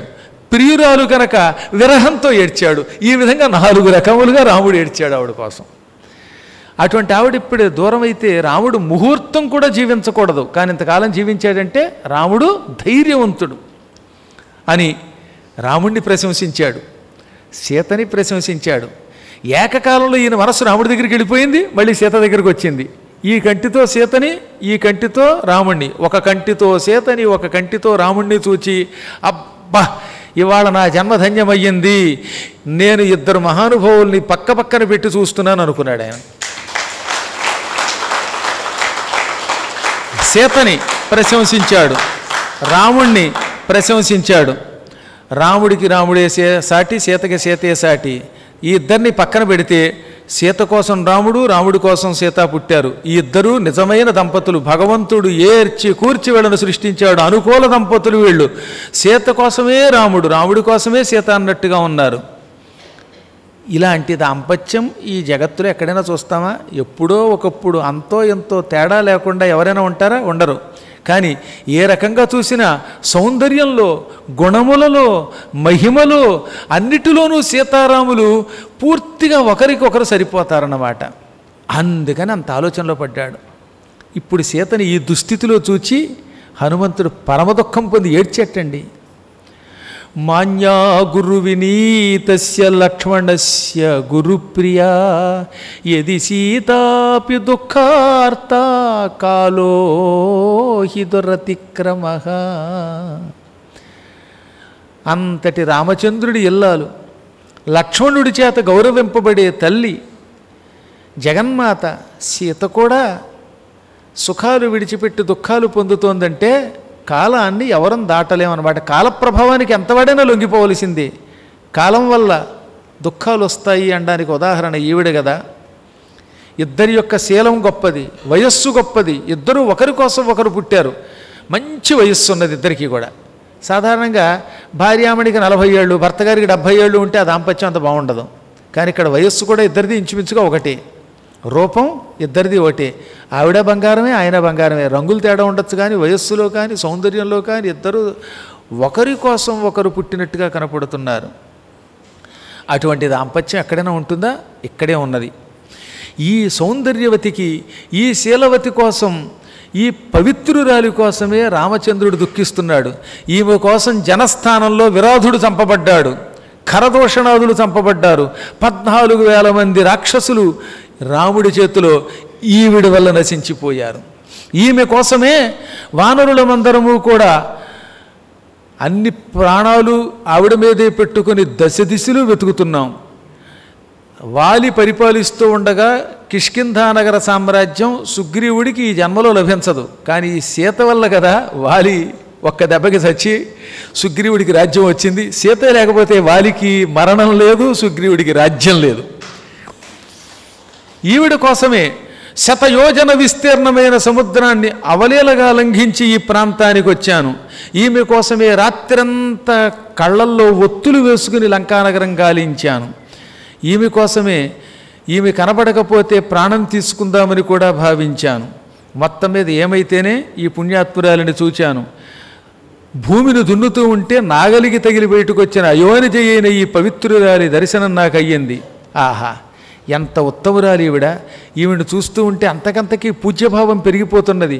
స్నానము లేక, అలంకారాలు పెద్దగా లేక, దుమ్ము కొట్టుకుపోతే కూడా ఈవిడ ఎంత కాంతితో వెలిగిపోతుందంటే అన్ని అలంకారాలు చేసుకున్నప్పుడు ఈవిడ ముందు మహాలక్ష్మి సరిపోతుందా? అసలు ఈవిడే మహాలక్ష్మి అనుకున్నాడు ఆయన. మళ్ళీ అనుకున్నాడు, రామా ఈమె లేకుండా ఎలా బతుకుతున్నావయ్యా నువ్వు అన్నాడు ఈయన మళ్ళీ 27వ శ్లోకంలో. ఈ పుణ్యాత్మురాలిని చూస్తూ ఉంటే బ్రహ్మానందం కలుగుతోంది అని చెట్ల కొమ్మలో తాను మాత్రం కనబడకుండా నక్కి, తాను అందులో ఎవరికి కనబడకుండా నక్కి కూర్చుని తనకి కనబడేలాగా కొమ్మలు అలా పక్కకు తీసుకుని చూసేటవండి. ఇంతలో హఠాత్తుగా చంద్రుడు పడమరకి వాలడం మొదలెట్టాడు, నడినెత్తి దాటుతున్నాడు. ఆ సమయంలో చంద్రకాంతి ఆవిడ మీద, ఆవిడ చుట్టూ ఉన్న వాళ్ళ మీద పడుతున్నది. అబ్బా, ఆవిడ చుట్టూతో ఉన్నారట రాక్షస స్త్రీలు, అతి భయంకరాకారంలో ఉన్నారు. ఏకాక్షీం ఏకకర్ణాంచ కర్ణ ప్రావరణాం తథా అకర్ణాం శంకుకర్ణాంచ మస్తకోచ్ఛ్వాసనాసికాం. ఒక ఆవిడకి ఒకటే కన్నుతో ఉందిటో దౌర్భాగ్యురాలు ఏకాక్షి. అందరికీ 2 కళ్ళు, ఆవిడకు నుదుట ఒక కన్ను ఉన్నది. ఒకదానికి ఒకే చెవి, కేవలం ఈ ఎడం చెవి ఉంది, కుడి చెవి లేదు. ఇంకో దాని చెవి ఎలా ఉందో తెలుసా? తల చుట్టూ చెవిట, ఈ చెవి ఇలా వెనక నుంచి వ్యాపించి ఉందిట, దిక్కుమాలిన చెవి, అంత చెవి అనమాట. వెనక నుంచి చెవులు ఎవడన్నా ఒక పొల్ల పెట్టి పొడిస్తే వాడి జీవితంలో చెవుడు వచ్చి వస్తుంది అనమాట, అంత చెవి ఉంది దానికి. అకర్ణాం, అసలు చెవులే లేవు. చెవులు లేకుండా ఏం జరుగుతోంది అంటూ అవతల వాళ్ళ యొక్క పెదవుల కదలికల్ని బట్టి అర్థం చేసుకునే ఓ దౌర్భాగ్యురాలు ఉంది. శంకుకర్ణ, శంకువులు ఎలా ఉంటాయి? శంకువులు పాతుతారే, శంకుస్థాపనం అనే పేరుతో కర్రలు, ఆ శంకువుల్లో ఉన్నాయి ఒకదాని చెవులు, ఒకదానికి నెత్తి మీద ఉన్నాయి చెవులు, చెవి నెత్తి మీద ఉందన్నమాట.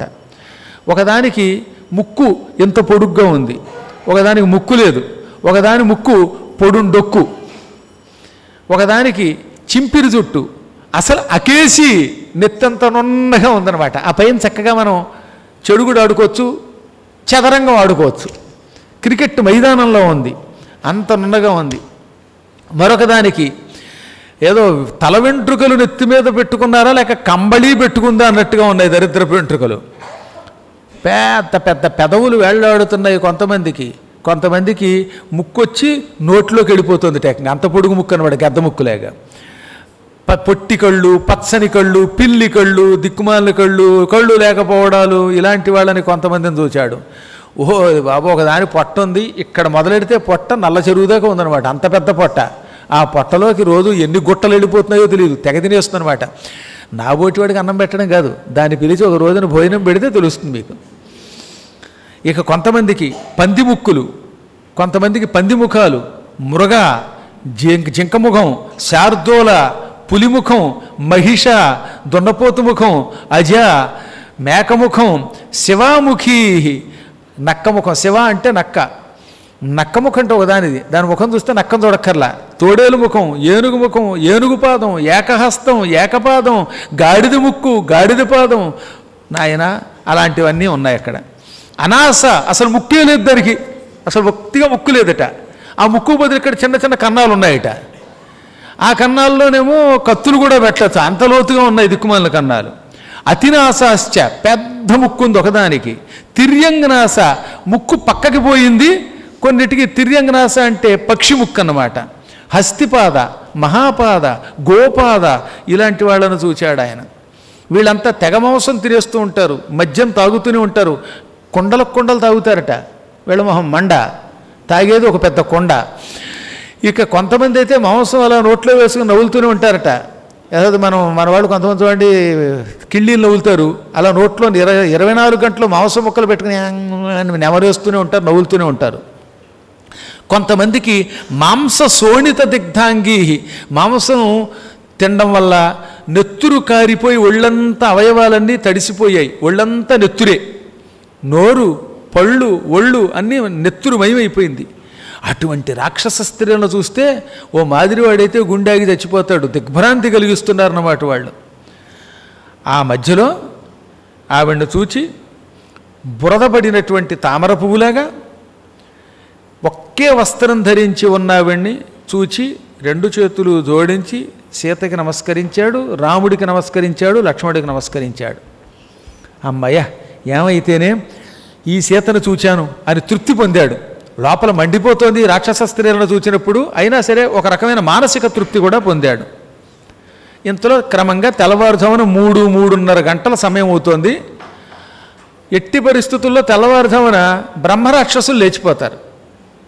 అందుకని వాళ్ళు లేచారు. ఆ రాక్షసుల్లో కూడా వేదాలు చదువుకున్న వాళ్ళు ఉన్నారు కదా, వాళ్ళంతా సామాన్యులేం కాదు, వాళ్ళు వేదాలు చదివారు. మరికొంతమంది మంగళవాద్యాలు వాయించారు. రావణాసుడు పెందరాళి 6ంటికే పడుకుంటాడండి. రాక్షసుల యొక్క లక్షణం ఏంటంటే 6ంటికల్లా పడుకుని తెల్లవారుజామున లేస్తారట. అందుకని బ్రహ్మరాక్షసులు. అలాగే కొంతమంది కూడా ఇప్పుడు కూడా 9 గంటలకు పడుకుని కాస్త తెల్లవారుజామున లేవడం ధర్మం. 4-4:30కి ఆ రోజుల్లో రావణాసుడు ఒత్తిగా 6 గంటలకు మొదలెట్టాడని చెప్పాంగా, సంధ్యా సమయానికే తాగేసి పడుకున్నాడు వాడు, అందువల్ల తెల్లవారుజామున లేస్తాడు. అది ఒక రకమైన మంచి అలవాటు అనుకోండి. తెల్లవారుజామున వాడు ఒకవేళ తాగుడు మైకంతో లేవకపోతే లేపడం కోసం అక్కడ మంగళవాద్యాలు వాయించేవారు. ఆ వాద్యాలు కూడా మనోహర వాద్యాలట, చక్కగా ఇంపుగా వాయించేవారు. పాత సినిమాల్లో పాటలకి మ్యూజిక్లో ఉంటుందన్నమాట అది. ఇప్పుడు మ్యూజిక్ పిచ్చెక్కిపోతుంది, చెవులు పేలిపోతాయి. అసలు ఇప్పుడు ఈ మధ్యకాలంలో సినిమాకి వెళ్ళాడంటే బహుశా నా అనుమానం వాడు ఏ కుంభకర్ణుడు అయి ఉంటాడు, లేదా ఏ ఇంద్రజిత్తో తప్ప మాదిరివాడు నాబోటాడు వెళ్ళలేడు. అప్పట్లో మంచి అద్భుతమైన ధ్వనులు వినపడేవి అన్నమాట. అవి ఎలా ఉన్నాయో చెప్పారు ఇక్కడ. అథ మంగళవాదిత్రై శబ్దై శ్రోత్రమనోహరై ప్రాబుధ్యత మహాబాహు దశగ్రీవో మహాబల. తెల్లవారుజామున మంగళధ్వనులు వాద్యధ్వనులు వినపడ్డాయి. అవి ఇంపుగా ఉన్నాయి వినడానికి. అది వినగానే రావణుడు లేచాడు. ఒకప్పుడు రావణుడు లేచి లేవగానే శివలింగాలకి అర్చన చేసేవాడు. కానీ ఇప్పుడు సీత వచ్చాక శివలింగార్చన మర్చిపోయాడు, స్నానం సంధ్య మానేశాడు. లేచి లేవడంతో ఈ మెడలో ఉన్న హారాలు సర్దుకుంటూ, పువ్వుల మాలలు ఇలా పైకి వెనక్కి వేసుకుంటూ, జారిపోతున్న పంచి చేత్తో పుచ్చుకుని సర్దుకుంటూ టక్కన అక్కడి నుంచి సీత ఉన్న ఉద్యానం దగ్గరకు వచ్చాడు. లేవడంతో ఆవిడ ముఖం చూడాలన్నమాట. అయితేనే అమ్మవారి ముఖం చూడటం వల్ల ఎంత పాపాత్ముడైనా చివరికి చచ్చాక వైకుంఠానికి పోయాడు అనుకోండి. కామంతో అయినా జగన్మాతను చూసిన పుణ్యమే అయిపోయింది ఆ దుర్మార్గుడికి. వాడు కామ పరాధీనుడై బయలుదేరి వస్తూ ఉంటే తాగిన వైకంలో ఉన్నటువంటి స్త్రీలంతా మొత్తుగా నడుస్తున్నారట, వీడు వెంట వస్తున్నారు. ఎందుకంటే రాకపోతే తంతాడు.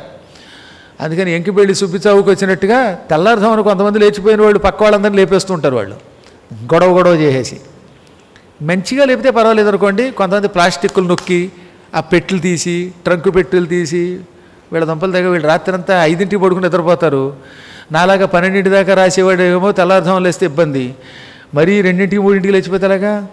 ఆ టైంలో శబ్దం చేసినట్టుగా రావణాసుడు శబ్దం చేయటం వల్ల వాళ్ళంతా లేచి కాగడాలు పట్టుకుని ఆ మత్తుతో కాగడాలు పట్టుకుని తూలుకుంటూ నడుస్తున్నారట. ఆ కాగడాల కాంతిలో హనుమంతుడు వచ్చేవాళ్ళను చూచాడు. భయంకరాకారంతో రావణుడు వస్తూ ఉంటే వాడికి ముందు వెనుక మత్తెక్కి నడుస్తున్న స్త్రీలు కనపడ్డారు. వాళ్ళు నడుస్తూ ఉంటే వాళ్ళ కాళ్లకున్న నూపురములు గల్లు గల్లున శబ్దం చేస్తున్నాయి. ఆ కంగారులో వాళ్ళు మత్తులో తూలిపోతున్నారట పక్క వాళ్ళ మీదకి. అయినా పట్టించుకోకుండా రావణాసురుడు కేవలం సీత మీద కామంతో అక్కడికి వచ్చాడు. అలా వస్తున్నవాడిని చూచి ఎలా ఉన్నాడా అని బాగా పరిశీలించి చూశాడు హనుమంతుడు. రాత్రి నిద్రపోతున్నప్పుడు చూశాను, ఇప్పుడు కాస్త మెలకువతో ఉన్నప్పుడు చూద్దామని చూశాట. అందులో వాడి మొదటి లక్షణం క్షేమ. క్షేమము అంటే తాగిన మైకం ఇంకా వదలనివాడు, మత్తుతో నడుస్తున్నవాడిని క్షీబుడు అంటారు. ఆ క్ష అనే అక్షరం ఉందే, దానికి ఈకారం ఇస్తే క్షి బహ, క్షేమ. తాగిన మత్తు దిగక ఉన్నటువంటి వాడు, మత్తిక్కున్నవాడిని క్షీబుడు అంటారు. వాడి ఒళ్ళంతా విచిత్రాభరణాలు, శంకుకర్ణుడు, మహాబలవంతుడు విశ్రవసుని పుత్రుడు అలా తూగుతూ వస్తున్నవాడిని చూచాడు. రావణుడు వీడు, సందేహం లేదు. పురా సేతే, పూర్వం నిద్రపోతున్నప్పుడు వీడిని చూచాను, ఇప్పుడు మెలకుగా చూస్తున్నాను అనుకున్నట్ట. తాను కనబడకుండా తనకి కనబడేలాగా కొమ్మల్లో దాక్కున్నాడు ఆయన. ఇంతలో రావణాసురుడు సీత దగ్గరకు వచ్చాడు. వాడిని చూడడంతో సీతాదేవి ఒక క్షణం వణికిపోయిందండోయ్. ఎలా వణికిందావిడ? ప్రవాతే కదళీయథ, పెద్ద గాలి, వాతము అంటే గాలి, ప్రవాతం పెద్ద గాలి, తుఫాను గాలి, సుడిగాలి. సుడిగాలి వచ్చినప్పుడు అరటి చెట్టు కదిలిపోతుందే అలా కదిలిపోయిందిట. మొన్న తుఫానుకి అరటి చెట్లు కూలిపోలే, అలా అరటి చెట్లు ఒరిగిపోయింది. తన చేతులతోటి ఇలా వక్షస్థలాన్ని ముఖాన్ని కప్పుకున్నది, వణికిపోయింది. అటువంటి ఆవిడ్ని, మలినంతో ఉన్న ఆవిడ్ని చూచి దగ్గరకు వచ్చి రావణాసుడు ఇలా అన్నాడు. మాం దృష్ట్వా నాగనాసోరు గోహమానాస్తనోదరం అదర్శనమివాత్మానం భయాన్నేతు త్వమిచ్ఛసి. నన్ను చూచి సుందరి, ఎందుకని నీ వక్షస్థలాన్ని, ముఖాన్ని, శరీరాన్ని కప్పుకుంటావు? ఏ నేనంటే అంత భయంకరంగా ఉన్నానా? నన్ను చూచి ఎందుకు భయపడతావు? వెర్రిదానా, నేను నీవంటే ఇష్టపడ్డాను కానీ అకామాం నస్పృశామి అన్నాడు. నా మీద ఇష్టం లేని నిన్ను అప్పుడే ముట్టుకోను. నీ అంతటా నువ్వు ఇష్టపడి నా శరీరాన్ని తాకాల్సిందే తప్ప నేను బలాత్కారంగా నిన్ను తాకను. అకామాం అంటే కోరిక లేని, ఇష్టం లేని దానిని నస్పృక్ష్యామి, ముట్టుకోను. అది నా నియమం. నిజంగా నియమం ఏం కాదు అది. ఇంత పూర్వం ఎంతోమందిని బలాత్కారంగా ఆ దుర్మార్గుడు లాక్కొచ్చిన వాడే రంభని చెరిచాడని కూడా ఉంది కదా. కానీ ఇక్కడ నాటకం ఆడుతున్నాడు. కానీ వీడికి శాపం ఉందండోయ్. ఆ శాపం వాడే చెబుతాడు యుద్ధకాండలో, అప్పుడు విందురు. కానీ ఇష్టం లేని స్త్రీని ముట్టుకుంటే నీ తల పగిలి చచ్చిపోతావని బ్రహ్మ శాపం పెట్టాడు. అందుకని తప్ప లేకపోతే వాడు ఇంత పూర్వం ఏ స్త్రీ మీద ఆ కనికరం చూపలేదు. అయినా అమ్మవారిని ముట్టుకుంటే అలాగో భస్మం అయిపోతాడు, అది వేరే విషయం. ఇక్కడ అకామం అంటే రెండు అర్థాలు. నా మీద ఇష్టం లేని, కోరిక లేని నిన్ను ముట్టుకొని ఒక అర్థం. ఆ అంటే విష్ణువు అని అర్థం అండోయ్. అకామ అంటే విష్ణు అంటే ఇష్టపడతావు. విష్ణుప్రియమైన నిన్ను ముట్టుకుంటే నేను భస్మం అయిపోతాను, అందుకని ముట్టుకోవటం లేదని చెప్పకుండా చెప్పేటవాడు. నువ్వు భర్తకి దూరమై నన్ను భర్తగా వరించక, భర్తకు దూరమైనప్పుడు నన్ను భర్తగా వరించాలి, వరించక ఏకవేణి ఒక్కే జడ ధరించావు. ధరాశయ్య నేల మీద పడుకుంటున్నావు. ఒళ్ళంతా మట్టి కొట్టుకుపోయిన శరీరంతో, ఈ మలినమైన వస్త్రంతో ఉపవాసాలు ఉంటున్నావు, బక్క చిక్కిపోతున్నావు. ఇది నీకు అర్హమైనది కాదు. భర్తకి దూరమైన స్త్రీ పూర్వకాలంలో ఒంటి జడ వేసుకునేది టండోయ్.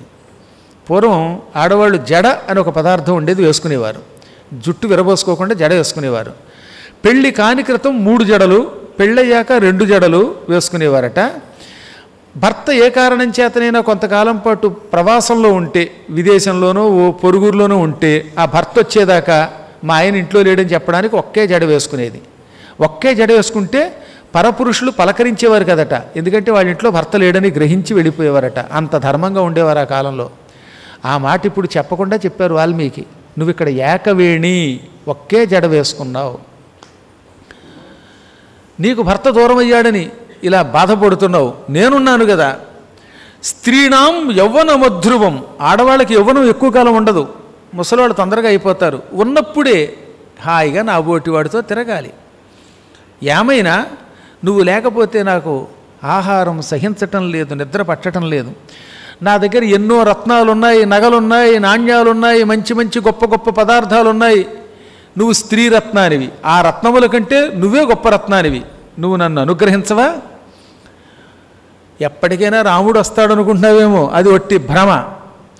నచాపి మమ హస్తాత్వాం ప్రాప్తుమర్హతి రాఘవ హిరణ్యకశిపు కీర్తిం ఇంద్రహస్తగతామివ. కీర్తి అంటే భార్య అని ఒక అర్థం. పూర్వం హిరణ్యకశిపుడు తపస్సుకు వెళ్ళాడు. అప్పుడు ఇంద్రుడు ఆయన భార్యని లీలావతిని అపహరించుకుపోయాడు. ఆ తర్వాత ఆవిడ నారదాశ్రమంలో ఉంది. హిరణ్యకశిపుడు వచ్చాక ఇంద్రుడి తన్ని తన భార్యని హాయిగా పట్టుకెళ్ళాడు.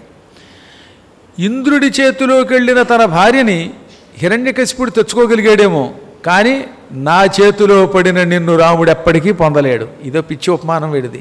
ఏమైనా ఇంద్రుడు ఏమైనా కామంతో పట్టుకెళ్ళాడా? కేవలం ఆ కడుపులో ఉన్న పిల్లవాడిని చంపడానికి పట్టుకెళ్ళాడు. అయితేనే వీడికి పురాణాలు వచ్చు కదా, దాన్ని ఇలా తిప్పాడనమాట. ఈ మధ్యన పిచ్చాడు పురాణాలు చెబుతున్నాడే, అలా ఉందన్నమాట ఇది. ఇంద్రుడు పట్టుకుపోయిన లీలావతిని హిరణ్యకశిపుడు తీసుకెళ్ళాడేమో కానీ నా దగ్గర ఉన్న నిన్ను పట్టుకెళ్ళడం రాముడి వల్ల కాదు. ఎంత అందంగా ఉంటావు నువ్వు, ఇంత అందం అంతా పాడు చేసుకుంటావే. గరుత్మంతుడు పామును అపహరించినట్టుగా నువ్వు నా మనస్సును అపహరించావు. ఇదో పిచ్చి ఉపమానం. గరుత్మంతుడు పామును అపహరిస్తే పాము చచ్చూరుకుంటుంది. నువ్వు నా మనస్సును అపహరించావు అంటే నేను పాములే చస్తానని చెప్పాడు. నువ్వు గరుత్మంతుడు, నేను పావునని చెప్పుకుంటున్నాడు అనమాట. అంటే తాగుడు మైకం వదలలేదు కదా, తాగిన మైకంలో ఏం చెబుతారో తెలియదు, అలా చెప్పాడు వాడు. నా మాట విను. రాముడు ఎందులో నాకు సాటి? న రామస్తపసాదేవి న బలేన న విక్రమై న ధనేన మయా తుల్య తేజస యశసాపివా. రాముడు తపస్సులో కానీ, బలంలో కానీ, పరాక్రమంలో కానీ, ధనంలో కానీ, యవ్వనంలో కానీ, తేజస్సులో కానీ, కీర్తిలో కానీ నాకెందులో సాటిరాడు. నిజంగా రాముడు ఈయనకి సాటి ఎందుకు వస్తాడు? వీడి మొహం వీడంత బతుకంత. అందువల్ల రాముడికి నాకు పోలికే లేదన్నాడు. అది నిజమే. వాడి ఉద్దేశం ఏదైనా వాడికి రాముడికి ఏ పోలిక ఉండదు కదా. అందుకని నాతో పిబ తాగు అన్నాడు. మొట్టమొదట తాగు అన్నట్ట. తాగితే తనను తాను మరిచిపోయి తన వెంట పడుతుందనే ఉద్దేశంతో పిబ విహర రమస్వభుంక్ష్వభోగాన్ ధన నిచయం ప్రదిశామి మేదినీల్చ మయి లల లలనే యథా సుఖం త్వం త్వయి చ సమేత్య లలంతు బాంధవాస్తే. నాతో కలిసి పిబ తాగు, విహర విహరించు, రమస్వ నాతో రమించు, భుంక్ష్వ భోగాన్ భోగాలు అనుభవించు. నా దగ్గర బోలెడు భోగాలు ఉన్నాయి, హాయిగా అనుభవించు. నీకోసం ధనం ఇస్తాను, మేదినించ ఈ భూమంతా నీకు సమర్పిస్తాను, నా రాజ్యమంతా నీదే. కాబట్టి లలనే ఓ స్త్రీ మయి నాతో లల హాయిగా క్రీడించు, నాతో క్రీడించు, సుఖంగా తిరుగు. నీకో లాభం ఏంటో తెలుసా? నీకోసం ఈ భూమిని అవి ఇచ్చేస్తాను, ఈ డబ్బు ఇస్తాను కదా. తే బాంధవాహ నీ బంధువులు కూడా నీతో పాటు సుఖాలు అనుభవించవచ్చు. నీకు ఇచ్చిన డబ్బంతా నీ బంధువులకి పంచిపెట్టు, మీ నాన్నకి వాళ్ళకి అనగా ఒక్క క్షణకాలం ఆ మాటలకి జుగుప్స కలిగి దుఃఖించింది ఆవిడ. పతిమేవ పతివ్రత, ఆవిడ పతివ్రత, భర్తనే తలుచుకుంటుంది కనుక తలుచుకుంటూ ఒక్క క్షణం వణికిపోయి ఆ తర్వాత వాడికి మాట సమాధానంగా ఇవ్వాలి కనుక మొదలుపెట్టింది. సమాధానం ఇవ్వకపోతే ఇంకా రెచ్చిపోతాడు వాడు. అందుకని ఆ మూర్ఖుడిని తిట్టాలంటే వాడితో మాట్లాడడం ఇష్టం లేదు, వాడి ముఖం చూడడం ఇష్టం లేదు ఆవిడికి. వెంటనే ఒక గడ్డి పరక తీసిందంటే పక్క నుంచి, తృణమంతరత కృత్వా ప్రత్యువాచ శుచిస్మిత దౌర్భాగ్యుడా, నీకు నాకు మధ్యలో ఏదో అడ్డం లేకుండా మాట్లాడకూడదరా అని ఒక గడ్డి పరక అడ్డం పెట్టిందిట. రెండు అర్థాలు. ఇది నాకు కర్టెన్, తెర అడ్డం పెట్టుకుని మాట్లాడుతున్నాను, నిన్ను ఈ గడ్డి పరక కింద చూస్తున్నాను రా మూర్ఖుడా అంది. వాడిని గడ్డి కింద తీసి పారేసింది, గరికపోస కింద తీసి పారేసి ఇలా అన్నది, మూఢుడా నీ వెనక ఎంతోమంది భార్యలు ఉన్నారు, నువ్వంటే ఇష్టపడి వచ్చిన వాళ్ళు చాలామంది ఉన్నారు, వారితో సుఖంగా ఉండక వద్దు బాబోయ్ అంటున్న నా వెంట ఎందుకు పడతావు? నీ రాజ్యంలో మంచివాళ్ళు లేరా? ఉన్నా నీకు మంచి చెప్పరా? చెప్పినా నువ్వు వినవా? 3 పాయింట్లు. అసలు నీ రాజ్యంలో మంచివాళ్ళు ఉన్నారా లేదా? ఉన్నా నీకు మాత్రం బుద్ధి చెప్పరా? ఒకవేళ చెప్పినా దౌర్భాగ్యుడా నువ్వు వినవా? అందుకే ఇలా తగులడ్డావు. రామచంద్రుని ఇల్లాలినైన నన్ను కామదృష్టితో చూస్తున్న నీ కళ్ళు పగిలిపోతాయి, ఊడి చేస్తావు. సూర్యుడి నుంచి కాంతి దూరం అవుతుందా? సూర్యుడికి కాంతికి అవినాభావ సంబంధం. సూర్యుడు ఉంటే ఆయన కాంతి అక్కడే ఉంటుంది. అలాగే రాముడిని నేను విడిచిపెట్టను. రాముడు సూర్యుడైతే ఆ రాముడి కాంతిని నేను, మా ఇద్దరికీ అంతటి సంబంధం ఉన్నది. నీవన్నావు పరాక్రమవంతుడని, ఇంద్రుడి వజ్రాయుధం నుంచి నిన్ను నువ్వు రక్షించుకోవచ్చు, యమధర్మరాజు గారి యొక్క యమదండం నుంచి కూడా చాలా కాలం నుంచి నిన్ను నువ్వు కాపాడుకోవచ్చు. కానీ రాముడి బాణాలు మాత్రం నిన్ను విడిచిపెట్టవు. ఇంద్రుడి వజ్రం కంటే యమదండం కంటే రామబాణమే భయంకరమైనది. తీవ్రమై పదునై భయంకర సర్పాల వలె వస్తున్న రామ లక్ష్మణుల బాణములు నిన్ను సర్వనాశనం చేయకముందే నన్ను రాముడికిచ్చి బతికి బట్టగట్టు మూర్ఖుడా. రాక్షసేంద్ర గరుత్మంతుడు పాముని ఎగరేసుకుపోయినట్టుగా రాముడి బాణాలు మీ రాక్షసులనేటటువంటి సర్పాలని నాశనం చేస్తాయి. నువ్వేదో పెద్ద పరాక్రమవంతుణ్ణి, రాముడు నాకు సాటి రాడన్నావు. నీకు నిజంగా రాముడు సాటి వస్తాడో లేదో జనస్థానంలో రాముడు ఉన్నప్పుడు నువ్వు వచ్చి ఉంటే తెలిసేది. ఆ రామలక్ష్మణులు ఆశ్రమంలో లేని సమయంలో వచ్చి దొంగలా ఎత్తుకుపోయిన నువ్వు పరాక్రమవంతుడా?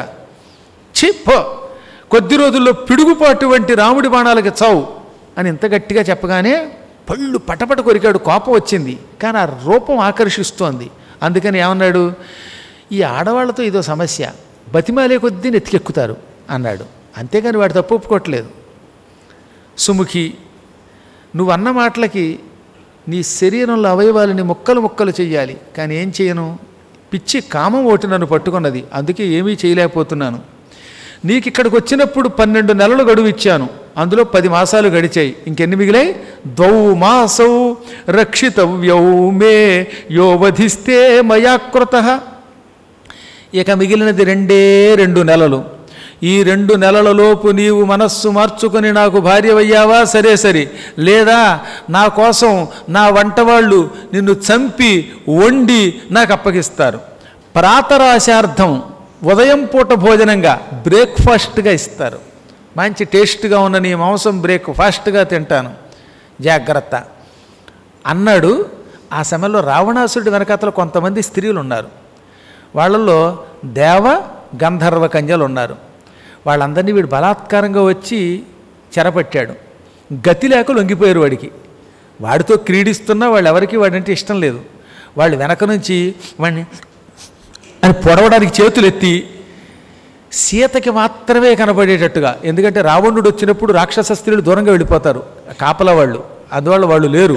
ఇప్పుడు ఈ రావణాసురుడు వెనకాతలు ఉన్నది ఈ దేవగంధర్వ స్త్రీలే. వాళ్ళు సీత కనబడేలాగా అన్నారట, సీత వీడికి లొంగద్దు, వీడు చస్తాడు అని పళ్ళు పెకలిస్తూ పళ్ళు పటపట్లాడిస్తూ కళ్ళతోటి పెదవులతోటి చేతులతోటి సైగ చేశారటండోయ్. ఓష్ఠప్రకారై అంటే పెదవులతోటి అనమాట అన్నారు, సైగ చేశారు.